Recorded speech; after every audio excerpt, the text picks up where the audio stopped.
go ahead and tell me your name, my friend. Blake McMahon.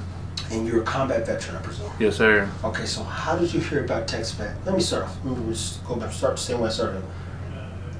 Out of everything you've been through, what's the one part of your life or your story that you want people to remember most? Mainly the resilience. Kind of getting knocked down and getting back up and pushing forward and doing the same things I used to do before injured. Kind of doing the same thing, just in a different way, with the wheelchair sports and just all the different things that I do. So walk them through that, man. I mean, do the best job you can in describing life before, after enduring, so they can understand. Hey, and then we'll get to the story part. Like, hey, what was life like before you lost a limb? Yeah. And then what were some of those motivations, and then what changed? So life before going to the military, I was a small town East Texas guy. We had 1,200 people in the town I grew up in, so everybody knew everybody. And then just kind of being, once I got in the military and after being in the military for a little bit, just that culture shock of the world, of how big it is and all the different things that is going on. That was pretty eye-opening, just seeing all that. And then afterwards, learning how to do all the things that I used to do. I was basketball, football, track, tennis, all the stuff in high school growing up. So after I got injured, it was tough. I was in a bad place for a while, and then just one day somebody was like, "Hey, you ever tried wheelchair basketball?" So whenever after I got out of the military, I moved to Las Vegas and lived in Vegas for a few years. And I was just on the strip one day, and a guy came up to me and was like, "Hey, you ever play wheelchair basketball?" I had no idea. I mean, where I'm from. Can I ask, was he in a wheelchair? Yep. Okay, I just want to make sure, because like some random person asked you, No, that's crazy. No. But you go, buddy in a wheelchair says, "Hey, Yeah. would you ever consider this?" And you're like, "Absolutely." Yeah. Interesting. Yeah. So like I said, small town growing up, didn't know anything about disabilities, disability awareness, none of that stuff was a thought. And then like I said, I was in Vegas and started playing wheelchair basketball up there.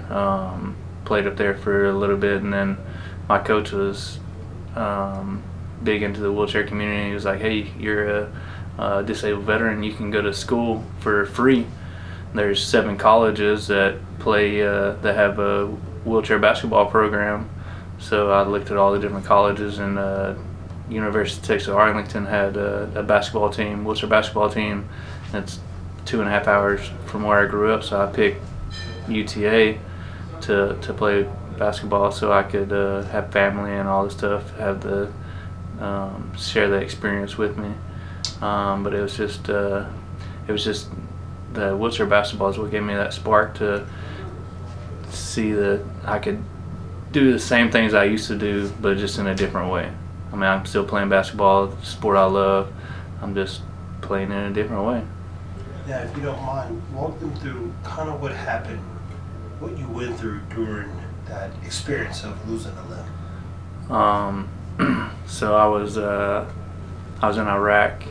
I joined in 06 after high school, and went through basic training.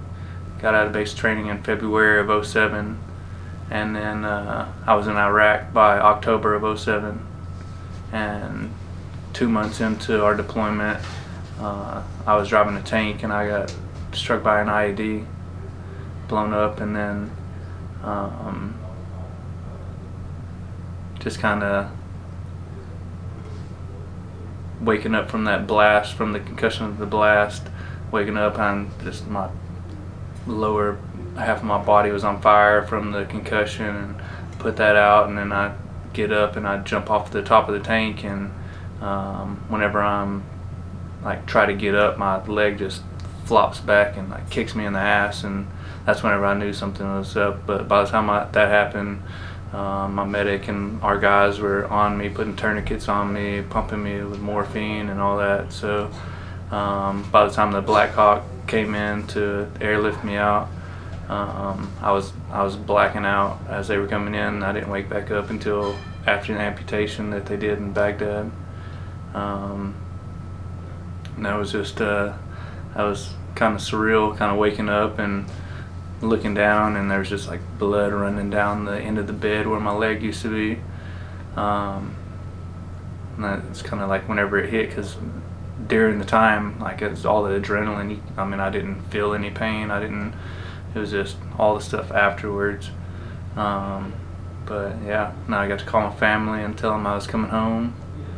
And then came back to San Antonio to Brooke Army Medical Hospital and did my therapy there. Did therapy for about a year, and then medically retired. Got out, moved to Vegas, lived there for 2 years, and started playing wheelchair basketball, and then came back here to East Texas. What got you into hunting? Hunting. It took me a while to get into hunting after, just because, I mean, I would try to shoot every once in a while after, and just that recoil, that concussion from that gun, it just had to just tingle in me. It was still kind of tough. But about 2 years ago, I mean, December will be 18 years since I got blown up. So about 2-3 years ago is whenever I kind of was eventually ready to just go back into shooting and doing those kind of types of sports. But yeah, I mean, once I started hunting again and just getting back out in the woods and feeling that peace of just sitting out there in the stand, and like I said, hearing the birds chirping in the morning as the sun's rising, it's just that peacefulness, getting ready to hunt, knowing to stock the freezer up for the family. I got a wife and 3 boys, so they hungry, they eat. Now, tell them what's the most important part of your story.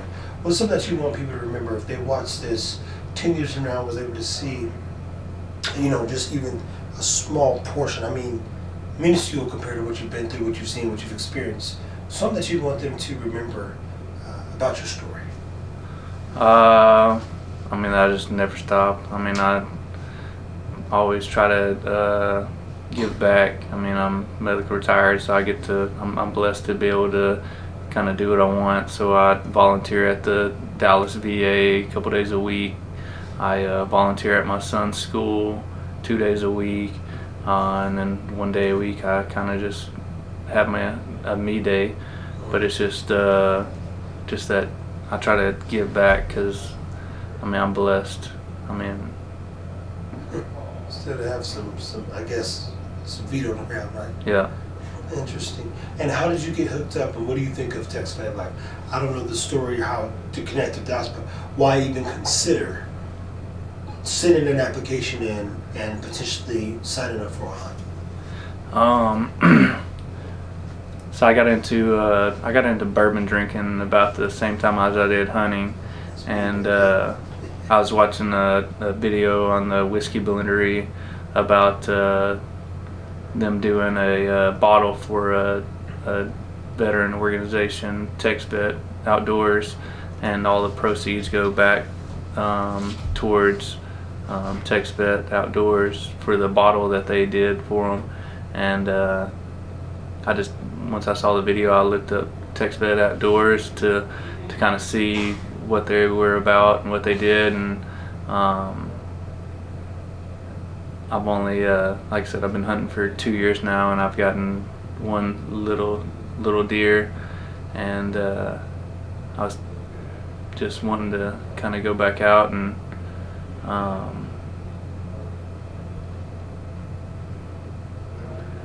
see what you can find, huh? that's it. Okay, so the goal with this particular hunt is to put meat in the freezer. You want to get in the freezer, huh? That's there. Make sure you kill something that you're good, man. Anything else that you want to let them know, man? Because again, you got an amazing story. Clearly, I won't be able to capture it all in this particular setting, but I do want people to know that, you know, again, with TexVet, we try to do the right thing. Even more importantly, do right by those people who have served, and to kind of get out and just have some fun with them, right? Yeah, I mean that's it. It's a camaraderie. I mean, just the short time that we've been here today, this evening with lunch and all that. It's just you get a group of military guys together, and I mean the stories get to going, and you just feel at home. You feel back at with your brothers. You're just at peace. I said I need you to say is tell them your name and say I'm a combat veteran. My name is Blake McMahon, and I'm a combat veteran.